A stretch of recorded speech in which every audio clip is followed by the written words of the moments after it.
Fala pessoal, voltamos aqui com o nosso podcast aqui na ADVEC Caxangá e hoje muito especial, por dois motivos. Primeiro motivo que nós estamos ao vivo aqui no nosso canal do YouTube, a nossa igreja. Tá no Instagram também, aí produção? Tá no Instagram também, então você pode conferir em dupla plataformas. E o segundo motivo desse podcast ser especial é o nosso pastor querido Miguel Ângelo, tá aqui conosco, ministrou agora no último dia da conferência, na última etapa na verdade, da conferência dos interligados, que está com a gente, nos dando a honra. Como é que você está, pastor? Graças a Deus, tudo bem. Paz do Senhor para você que está nos ouvindo. Prazer estar com vocês aqui. Ah, que massa, então. E aí o pastor Miguel Ângelo, né, que é pai do bem, casado. Tem dois filhos, né, pastor? Casal? Dois filhos. Não, dois homens. Um de 7 e um de 5 anos. É o Benjamin, tem 7 anos. O Rubem tem 6 anos. Rubem é o primeiro da fila e o último da fila, né? Da linhagem de Jacó, né? Sim, da sim. tribo, das 12 tribos. É. Isso é casado, já Sou casado? Casado há 10 anos com a irmã Thaís, né? Uma mulher especial, graças a Deus. Que orou bastante, que orou mais? Eu, com certeza. Não tenha dúvida, eu orei muito mais do que ela. Mas, pastor, geralmente a gente faz uma pergunta aqui, âncora, que todo mundo que passa por aqui a gente costuma fazer, que é: quem é o pastor Miguel Ângelo pelo pastor Miguel Ângelo? Rapaz, eu fui um cara, a frase que me define é alcançado pela graça. Isso. Um cara que não valia muita coisa, né? O Espírito Santo me achou, me arrancou da minha vida, me deu um chamado, me deu o céu, me deu uma família.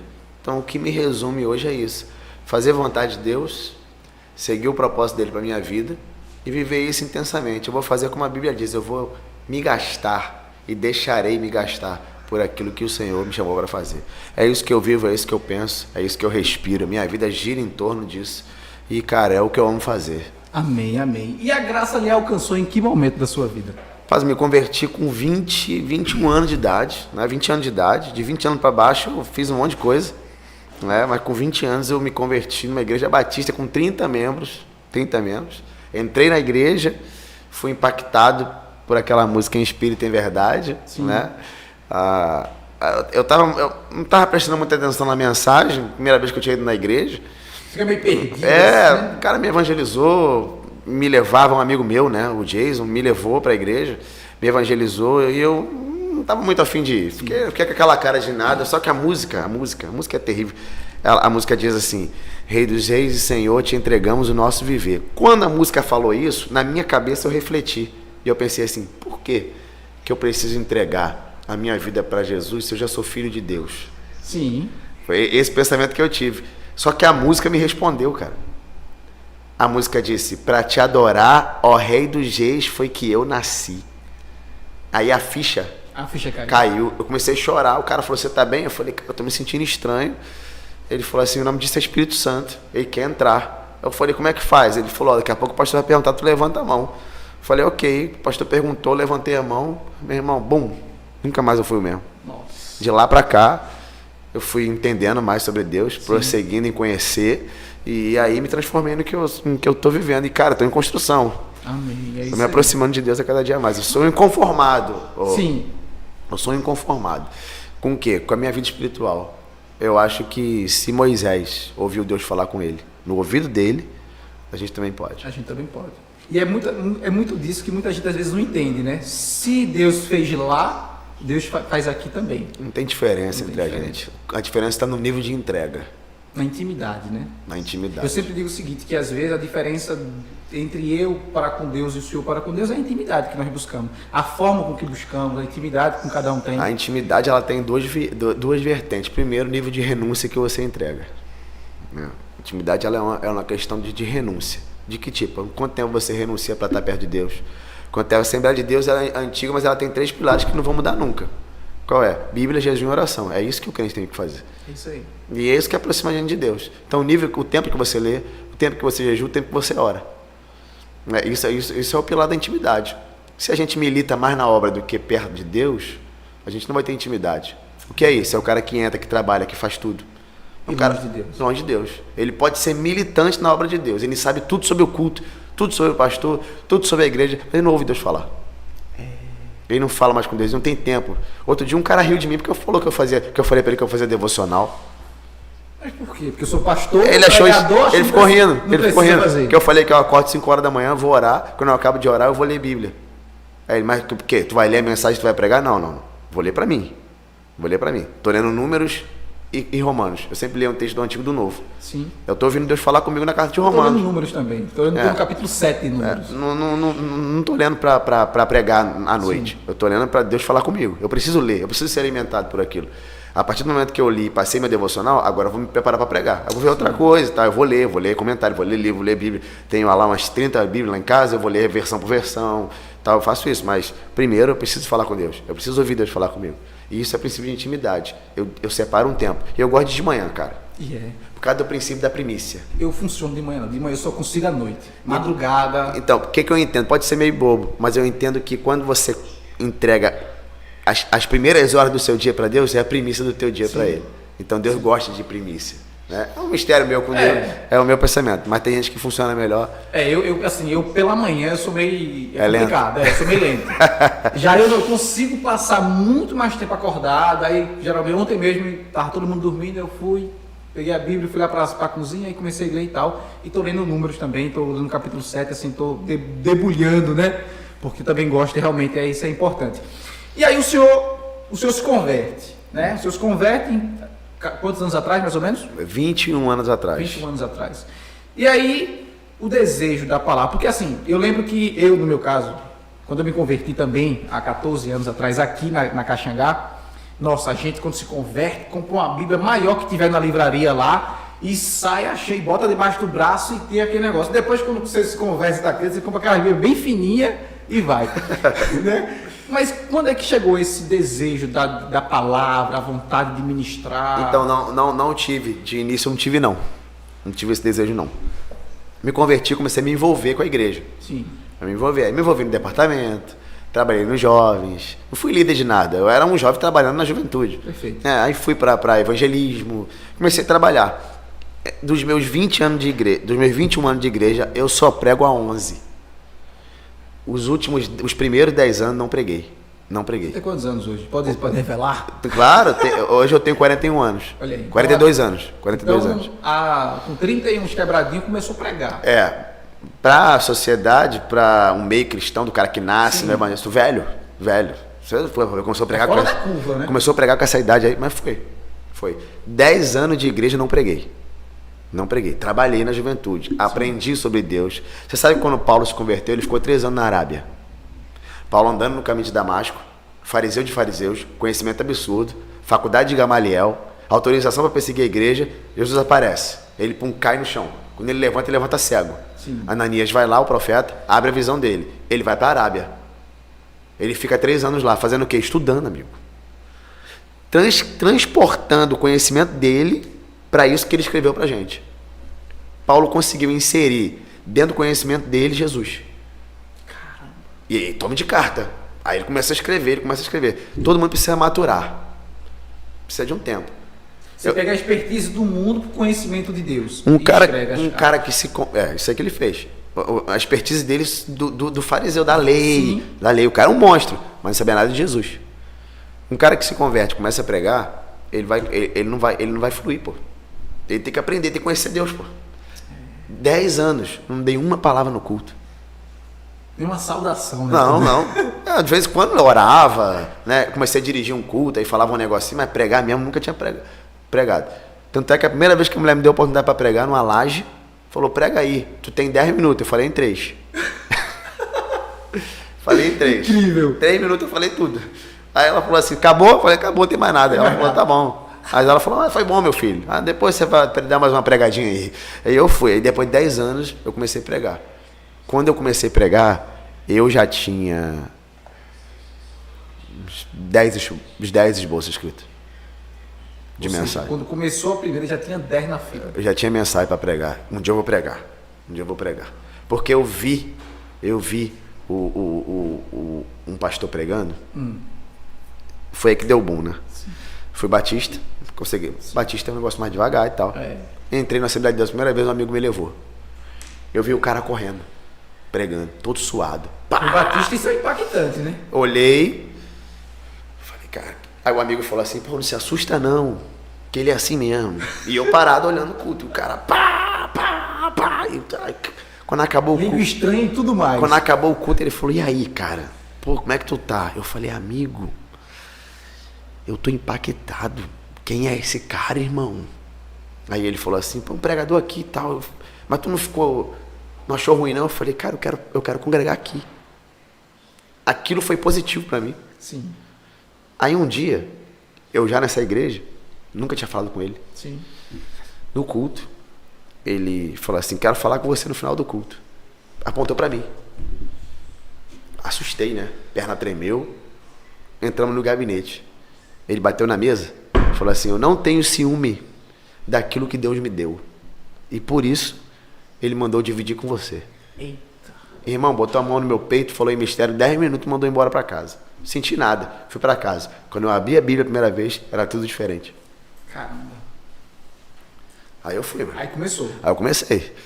Eu lembro do primeiro texto que Deus me falou comigo. Elias, os profetas de Baal. O primeiro texto. Eu li e Deus falou comigo, tá vendo aí? 7.000 homens contra um cara. E ele tá rindo deles. Sabe por quê? Ele confia em mim. Foi a primeira revelação que eu tive na Bíblia. Eu falei, uau. Aí a mulher falou pra mim assim. A missionária falou assim, tudo que Deus te der, você anota nesse caderno. Me deu um caderno. Comecei a escrever. Aí comecei a pregar. Tinha uma oportunidade, pregava 2 vezes no mês, depois 3, depois 4, até chegar onde eu tô pregando. Porque assim, hoje, pode-se dizer, acho que eu pelo menos considero o senhor um dos melhores pregadores que nós temos hoje no Brasil. A DEVEC nem se fala, mas a DEVEC, hoje a gente tem a nata hoje na nossa igreja. Graças a Deus a gente pode, não vou dizer nos gabar disso não, mas nós temos hoje a nata dos pregadores. Eu não consigo pensar desse jeito, né? Eu tenho muitos amigos, pô, eu gosto de você ver você pregando e tal. É um negócio que hoje eu tenho um foco. Sim. Um foco. Qual é? Eu preciso salvar o máximo de vidas que eu puder salvar. Isso aí. Esse tem que ser o hoje eu tenho um foco, eu não ligo para arrebentar. Não, porque virou, né? Tem essa expressão engraçada. Uma parada que não. Eu tenho um foco. Pregar e ver a gente se converter. Perfeito. Mas aí a gente falou aqui de ADVEC e tal. Quando é que o senhor entra na ADVEC ou a ADVEC entra na sua vida? Não, aí fiquei na igreja desse rapaz, mas me mudei para muito longe.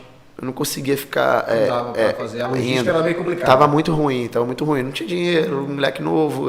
Era de comunidade? Começando a trabalhar. Não, nunca fui de comunidade. Morei perto e tal, bem pertinho. Eu falo porque o Rio tem muito. Não, eu morei perto de comunidade, meus amigos eram de comunidade, mas eu me converti, eu fiz um concurso público para a Prefeitura do Rio, ganhava muito pouco, com R$600, mas era um concurso. Sim.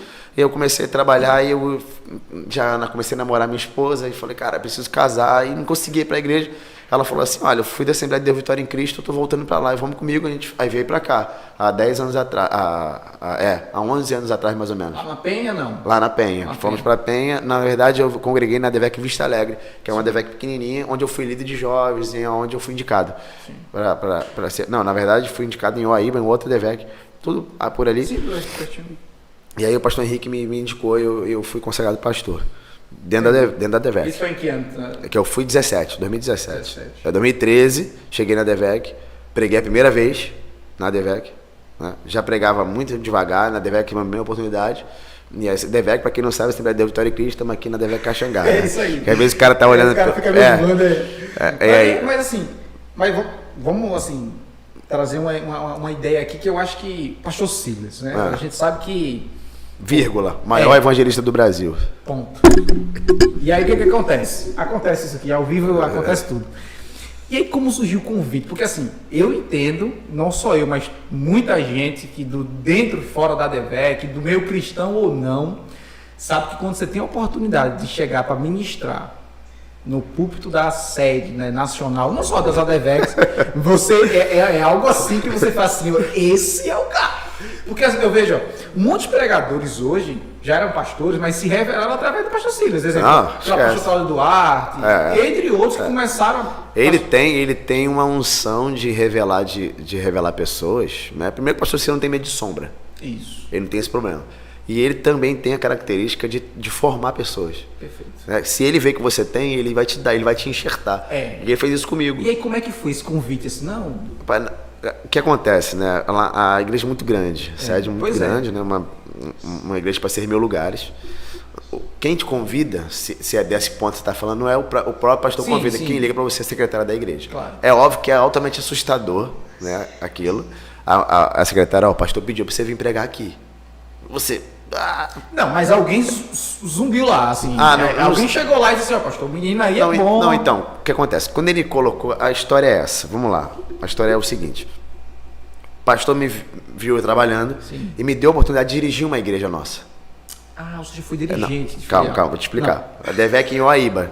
Porque o meu pastor foi para São Paulo e o pastor me deu a oportunidade de eu dirigir a igreja. Perfeito. Então o pastor me levou para jantar, o pastor da igreja, o pastor Henrique, bravo, falou assim, amigo, o pastor, eu tô indo para São Paulo, o pastor vai colocar você para dirigir a igreja. É linda a igreja, amo aquela igreja, está no meu coração. E eu falei, não posso. E ele falou, não pode? Aí eu falei, porque, pastor, eu gosto de pregar. Ele falou, vai pregar na igreja. Eu falei, não, eu não quero ficar preso na igreja. Ele falou, mas eu vou falar o quê, pastor, que tu não quer? Eu falei, Aí ele falou com o pastor Silas, que eu tinha um chamado de pregador. Isso. Pastor, o garoto tem um chamado, ele não quer dirigir a igreja. O pastor não falou nada para mim. Na reunião de obreiros de 2017, o pastor Silas falou, cadê Miguel Ângelo? Eu levantei, 400 obreiros, fiquei de pé. Aí ele falou assim, irmãos, esse menino ali não quis dirigir a igreja não. Irmão, pensa no medo. Minha perna tremeu, amigo, eu olhei para ele, aí ele falou assim, mas eu gostei. Porque eu gosto de gente que tem convicção. Você disse que não queria dirigir a igreja, que era pregador. Então eu vou te consagrar pastor. E você vai pregar. Eu acredito nisso. Porque quem tem convicção vai longe. E pá, eu comecei a chorar. Aí ele me consagrou e falou assim, você está liberado. Não me ajudou em nada, ele me liberou. Um ano depois, né, ele já sabia quem eu era. Foi quando ele me colocou na Quinta da Vitória. Aí colocou o nome na rádio. Então, colocou. Pregar com ele realmente é muito difícil. É assustador, mas ao mesmo tempo é uma... O que é pregar com ele sentado ali? O que é? É terrivelmente maravilhoso. Sim. Essa é a expressão. Por quê? É terrível porque ele é o cara. É maravilhoso por quê? Porque o teu pastor acredita em você. Isso é sensacional. Sabe? Ele senta para te ouvir porque ele sabe que você tem uma mensagem para entregar. Isso é fantástico. Isso é fantástico. E esse é o pastor Silas. Infelizmente, as pessoas têm uma visão errada dele. Perfeito. O cara que ele é. Assim, e é o que acontece muito, no caso, a gente aqui mesmo na nossa filial, a gente tem muito disso. Quando o nosso pastor ele faz assim, tal dia você vai... Às vezes o pastor Moisés manda um zap, você tal dia, pastor S pediu. A primeira pergunta é, pastor S vai estar? Essa é a pergunta. Pastor S vai estar? Não, vai. Aí eu, beleza. Não, ele não vai estar. Aí eu fico com mais medo porque ele não vai estar. Quando ele está, você vai. Então, mas é essa consciência. Nunca vi o pastor, tá errado, não sei o que. Pelo contrário. Ele senta, ele ouve, ele dá glória. Ele incentiva você, cara. O pastor Silas é fantástico. Ele incentiva você, ele quer que você desenvolva, ele acredita em você, ele fala. Tem muita gente que prega muito mais do que eu aqui. Verdade. Ele fala nas isso. Nas reuniões de obreiro mesmo, nas Santas Ceias aqui, ele fala. Ele fala isso, eu acho difícil. Que tem alguém que prega mais. Eu acho difícil, mas ele diz isso. Você é um cara fantástico, ele é um cara de incentivo. Ele fez isso comigo, cara.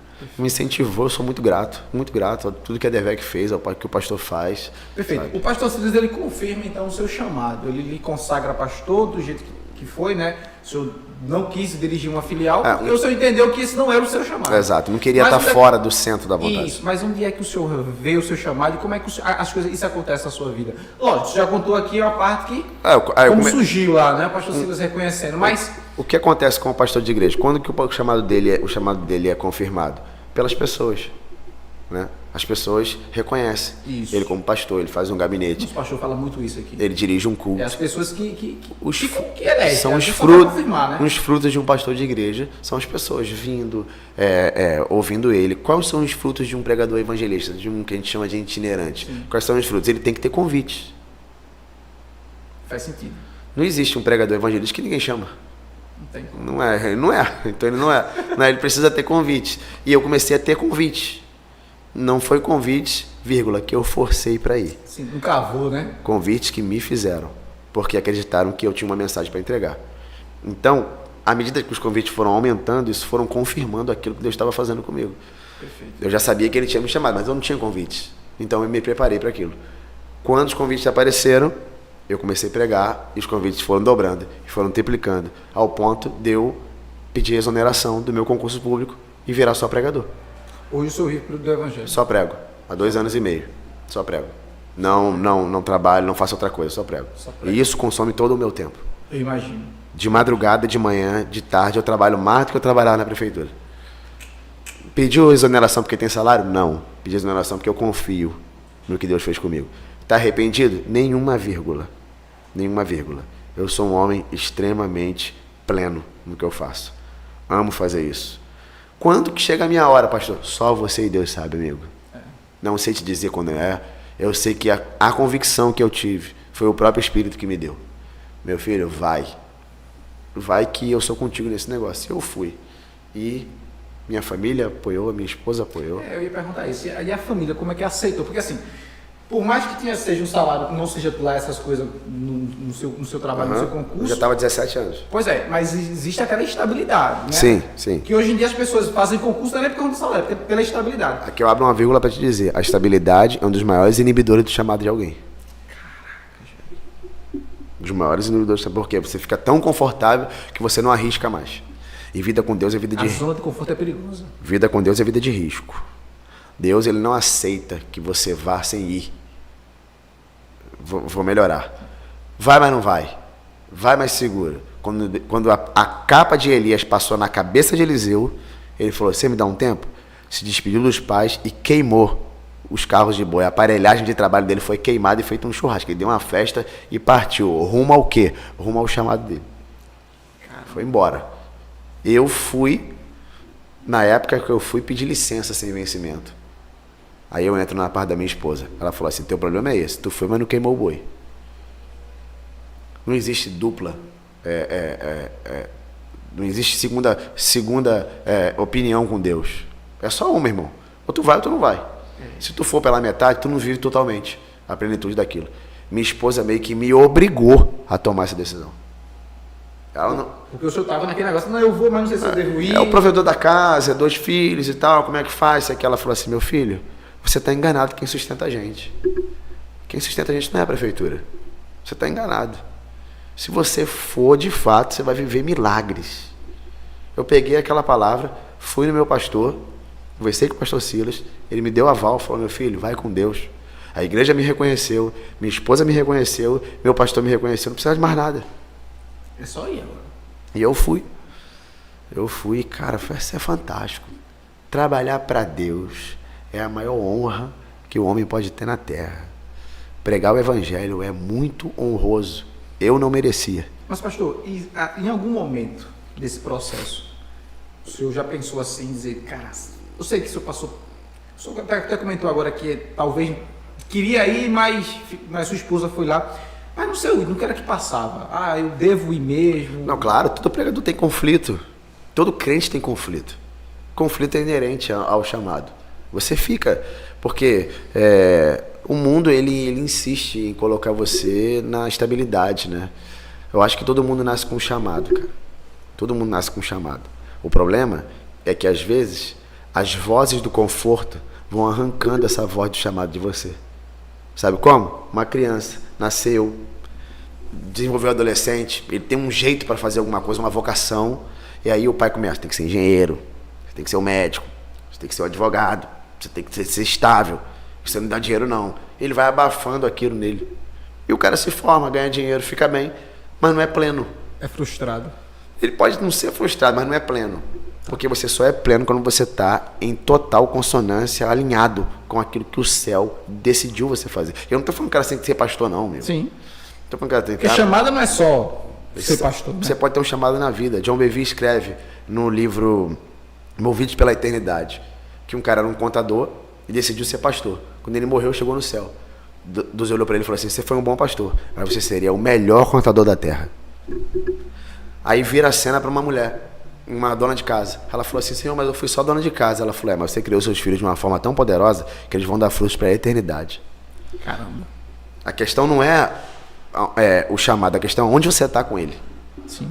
Entendeu? Se você estiver alinhado com a vontade de Deus, você pode ser um diácono, mas você vai ser o diácono. O diácono. Porque Estevão era diácono.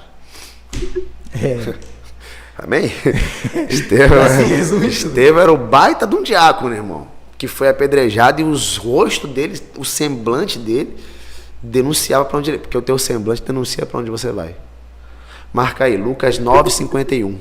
E o rosto de Jesus denunciava que ele estava indo para Jerusalém. Quando você descobre o seu chamado e está alinhado com ele, o teu rosto denuncia o teu destino. Forte isso aí. Ele mostra onde você vai. E isso era tão forte nele, que quando ele foi caminhando para Jerusalém, tentou ficar numa aldeia de samaritanos. E os samaritanos disseram, você não vai ficar aqui. Ele falou, por quê? Porque o teu rosto está dizendo para onde você vai. Quando o teu rosto denuncia o teu chamado, é porque antes de você chegar, tu já chegou. Tu já está lá. O rosto de Moisés brilhou quando desceu do monte. O rosto de Estevão era como de anjo quando ele estava morrendo. O rosto de Jesus dizia que ele ia para Jerusalém. Quando Pedro fugia de Jesus, alguém falou, você parece com ele, porque o rosto dele denunciava que ele era discípulo. O teu rosto denuncia, o teu jeito denuncia, a tua forma de falar, de olhar, de dizer, denuncia quem você é. Você precisa denunciar sem precisar falar. Frase famosa, atribuída a Agostinho, não sei se é dele mesmo, mas prega o evangelho, se for preciso, use palavras. O que ele está dizendo? Prega com a vida. Prega com a vida. O teu chamado diz quem você é. Tem gente que não flui bem no chamado. Por quê? Porque talvez não esteja alinhado com o tempo ou com o lugar. Mas quando tu alinha tudo, acabou, você vai fluir. Um chamado tem que dar fruto. Tem que dar fruto. Não existe pregador sem convite, não existe pastor sem ovelhas, não existe cantor sem música. Sem música não tem como. Entendeu? Você tem que desenvolver alguma coisa. Vai alinhar, pô. Uma hora vai alinhar. E aí esse chamado foi muito claro na sua vida, sua esposa apoiando, família, todo mundo. Minha esposa falava, meu filho, vambora. Eu falava, tem certeza? Rapaz, eu vou aqui um conselho para a juventude que está aí, que você não casou ainda, irmão, casa com a mulher certa. Sabe por quê? Porque se tu errar no casamento, porque todo homem que chega a algum lugar, ele tem uma mulher por trás dele. Errou no casamento, você vai ter dois trabalhos, tentar consertar isso, tentar viver teu chamado. É um trabalho que seria desnecessário. É um esforço totalmente desnecessário. Se você casar certo, você está alinhado com ela. E aí é fantástico. É mais fácil chegar onde tem que mais chegar. Mais fácil, por quê? Porque todo pregador chega em casa dizendo que não prega nunca mais. Por quê? Porque tem dia que o céu fecha. Já aconteceu com o senhor? Claro. Sempre. Tu vai numa batida, pá, vou arrebentar, chega lá, pum, dá nada. Uma água. Igreja assim, ó. É o quê? Tu tá lá, parece que está sozinho. Faz apelo, vem ninguém. Chega em casa e fala assim, que pregador sou eu? Aí sabe o que ela fazia comigo? Vem cá, ajoelha aqui. Senhor, teu filho, tu chamou, tu fez. Se é uma mulher que diz pra mim, você não é pregador mesmo não. Tem que melhorar isso aí. Foi horrível, tal. Tu vai embora, tu não aguenta, pô. A cabeça fica bugada. Né? Você não consegue. Então, uma pessoa que te apoia, é tudo, pô. Se ela não tivesse me apoiado, talvez eu não estaria aqui. É o seu pilar.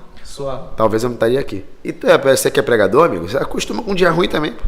Isso é importante. O pastor Silas explica o seguinte: Deus fecha o céu para mostrar que quem manda no céu é Ele. Não é que você não tem poder de fazer nada. Porque um chamado, ele diz respeito a quem chama. Né? Já viu o mensageiro medieval, como é que funcionava? Não, como? Mensageiro medieval, 2 reinos. Um rei quer fazer paz com o outro. Né? Ele manda o mensageiro. Certo. O mensageiro vai com uma mensagem. Ele tem imunidade, o reino de lá não pode matar ele. Ele tem o status do rei, porque ele está falando em nome do rei. Sim. Né? Ele tem a comitiva, né, que vai junto com ele. Ele vai entregar uma mensagem diretamente a um rei, ele não vai passar por nenhum subalterno, ele vai entregar. Só que ele não é o rei. Ele tem a mensagem do rei, ele tem imunidade, ele não mata o mensageiro, é contra a regra, contra a lei matar o mensageiro. Ele tem o status, né, porque ele está entregando uma mensagem direto do rei, mas ele não é o rei. A comitiva do rei. Ele vem junto, ele carrega a bandeira do reino, mas ele não é o rei. Ele tem tudo do rei, mas ele não é o rei. O rei está lá. Porque ele tem a mensagem. Porque ele tem a mensagem. Somos nós. Caramba, isso Nós temos a mensagem. Nós temos a comitiva. Nós levantamos uma bandeira. Nós temos a imunidade. No Antigo e no Novo Testamento. Aquele que habita na sombra, nos esconderijos do Altíssimo, a sombra do Onipotente, você está debaixo de uma sombra. Você tem imunidade. 1000 cairão ao teu lado, 10.000 ao teu direito, tu não será, você tem imunidade. Novo Testamento tem, mal nenhum te sucederá. Praga nenhuma chegará à tua tenda. Beberás coisas mortíferas. Sabe? Pisarás, tal. Você vai conseguir. Você tem a imunidade do rei. Mas você não é o rei. Você entrega a mensagem do rei. A gente tem imunidade. Quando o cara acha que ele é o rei, aí ele vai entrar nisso mesmo? Vai. Quando o cara acha que ele é o rei, aí ele começa a perder a mensagem do rei. Por quê? Porque quando o cara acha que é o rei sai, pô. Porque já não é mais a mensagem do rei, a mensagem é dele. Quantas pessoas estão fazendo sua própria obra? Se achando o rei. Porque assim, tu pode gostar de Jesus, mas ele não é só o teu amigo, ele também é o teu Senhor. Uma coisa é você reconhecer, eu tenho amigos meus que não são crentes que dizem, mas Deus é meu Deus. Eu falo, tem certeza? Aí o cara, não tenho, Deus é meu Deus, eu gosto da Bíblia, eu sei que, mas ele é o teu Senhor? Porque existe uma diferença entre você reconhecer Jesus e ele ter o senhorio na tua vida. Porque o Senhor, você obedece. Vou dar mais um exemplo medieval aqui. Quando um reino tomava o outro, esse reino tomado virava propriedade do reino que tomou. Aí esse reino tinha que usar a roupa do outro reino, as leis do outro reino, a forma do outro reino.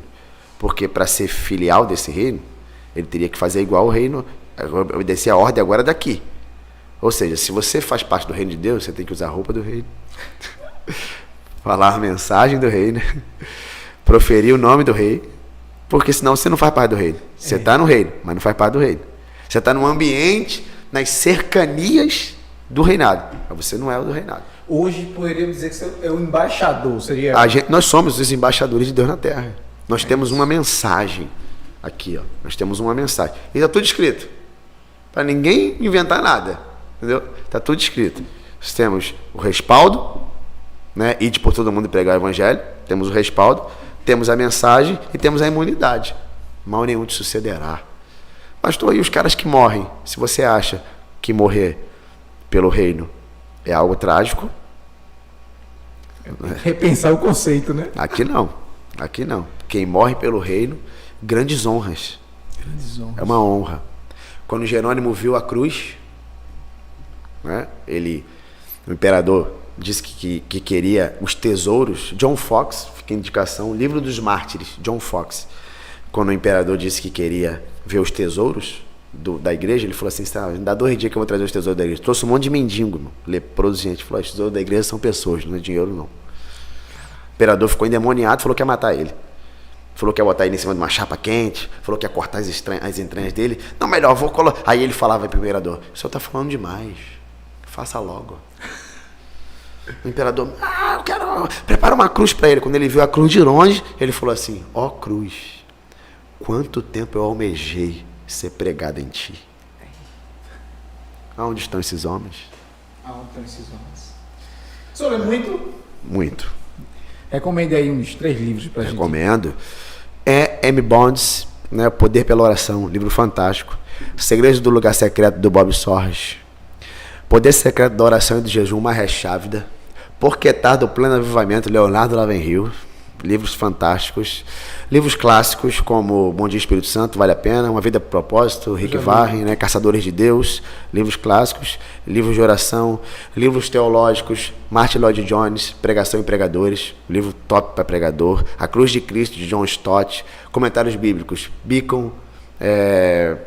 Champlin tem que ter, né? O cara comentou o Novo Testamento inteiro em 6 livros e o Antigo Testamento inteiro em 4. Assim, o cara fez uma enciclopédia, custa mais de R$1.000, mas o investimento é bom. Vale muito bom. Hernandes Dias Lopes tem bons comentários, mas livros que mudaram a minha vida. M. Bonds, né? Poder pela Oração, Fundamentos Apostólicos do Art Katz, né? Segredos do Lugar Secreto do Bob Sorge, livros que me fizeram repensar o meu evangelho, né? O Evangelho Maltrapilho do Brennan Manning, livros que eu li, né? O senhor deu aula no CDM aqui, né? Curso de Desenvolvimento Ministerial. E aí, como é que foi o convite, assim? Porque, assim, é algo bem top. Assim, Foi meu professor, por sinal. Foi aprovado, né? Foi aprovado. Graças a Deus. Ainda bem. Não, minhas provas são muito simples, você deve ter visto, porque eu não acredito que o cara é medido por uma prova. Sim. Eu acho que esse é um sistema que eu não... Se o cara não estiver muito bem no dia, vai definir tudo que ele fez ali por causa daquela prova. Enfim, quem recebeu o convite do coordenador do CDM, né, o pastor Fernando Besley, e ele pediu para falar da minha área, que era de evangelismo. Então eu falei sobre evangelismo e missões. Isso. É um negócio que eu gosto de estudar. E foi uma experiência muito boa, muito boa. Se eu não me engano, esse ano, 2024, que a gente está, né? Eu devo dar aula de novo sobre isso. E é um assunto que eu gosto, porque é o que eu vivo. Mas o senhor foi evangelho assim, no sentido de sair pra rua? Existem vários tipos de evangelismo. Né? Vamos lá. O evangelismo em si, hoje, ele tá muito direcionado para o cara ir na rua entregar panfleto. Isso. Mas isso não é só um evangelismo. Você está falando do evangelismo corpo a corpo, evangelismo pessoal. É quando o cara sai para a rua com um panfletinho, ele vai lá. Deus, Jesus te ama, ele está evangelizando. Só quando você prega numa igreja, você evangeliza. Claro. Quando você posta alguma coisa na tua rede social, você é evangelismo. Quando alguém te pergunta sobre a tua vida, você prega ela, você é evangelista. Então, todo mundo tem uma veia, né, evangelística. Ele fala alguma coisa do evangelho. A tua vida, ela é um evangelismo. Quando alguém olhar para você e falar, pô, mas esse cara é diferente. Será que sem palavras, né? Você está evangelizando. Então eu acho que o evangelismo ele tem um amplo sentido do evangelismo. Agora, se você fala de evangelismo de corpo a corpo, gosto também. Ar livre, eu fui o pregador do ar livre. Caixinha, né? Microfone na mão, bota na praça. Eu fiz isso. Sim. Quando eu era jovem, juventude, fui líder de jovens aqui na igreja, levava a juventude para a rua, tocava. Fui líder de jovens durante 3 anos na DVEC Vista Alegre. Fui líder de jovens, fiz conferência não, congresso. Festividade da juventude. Fiz a festividade, trabalhei com jovens, fui líder de jovens, foi uma experiência fantástica. Foi muito bom.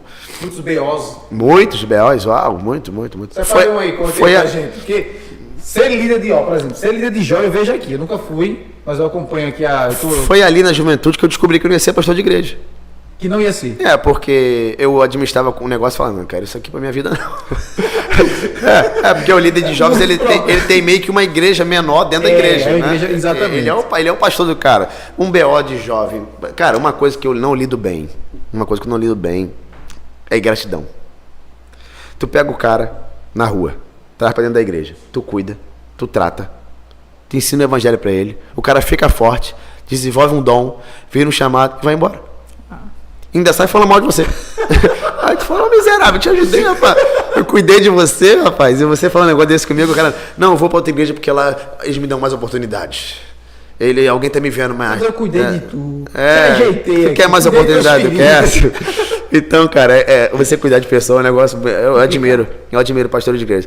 Assim, amor por pessoas eu tenho, porque senão eu não pregaria evangelho.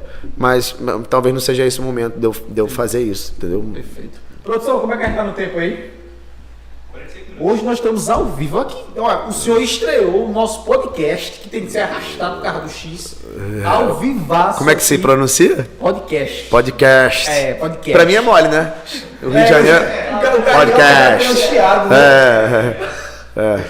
Vamos lá, já a gente vai começar. Você que está em casa, deixa eu fazer um convite aqui, aproveitar aqui o ensejo. Você que está de casa, que é aqui de Recife, região metropolitana. Daqui a pouquinho a gente vai começar o nosso encontro de homens vencedores aqui na DVEC Caxangá. Você vai chegar rápido, de frente ao Parque de Exposição do Cordeiro, vem pra cá, daqui a pouco a gente vai servir um café, nós servimos um café para os homens.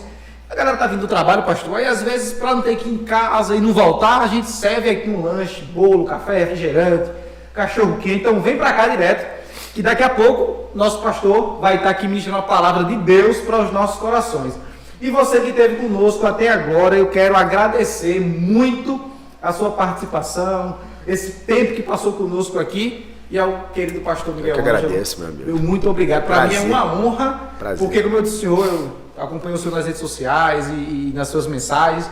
Foi meu professor no CDM, no último que teve, e eu estou muito feliz quando o pessoal falou que o senhor ia ministrar, que foi bem assim de última hora, que o senhor ia ministrar aqui na nossa filial hoje no Encontro dos Homens, ainda mais ia participar do podcast. Nossa, para mim foi uma felicidade imensa. Cara, um prazer, uma honra estar com vocês aqui. Eu gosto dessa igreja, eu gosto do Nordeste. Eu morei aqui 3 anos. Foi? Morei aqui em Paulista. Em Paulista? Eu tenho parentes aqui. Olha aí, então não. Minha mãe mora aqui. Eu tenho um carinho por essa igreja aqui. É uma igreja fantástica, viva, né? Viva. Então tá aqui, para mim, a honra é minha, cara. A honra é minha. Ficamos felizes na sua participação conosco aqui. A gente vai estar transmitindo daqui a, acho que essa semana ainda, né, produção? Essa semana vai rolar ao vivo ou vai deixar ao vivo direto? Já vai ficar lá, né? Então fechou. Então você vai ter a oportunidade de rever. Compartilha, curte, bota lá comentários. Se der, a gente comenta. Se não der, a gente passa pro pastor. Enfim, a gente dá um jeito de você saber sua resposta, tá certo? Então, muito obrigado. Não esquece, 19h30, culto, encontro dos homens vencedores aqui na Caxangá. Tchau. Deus abençoe sua vida.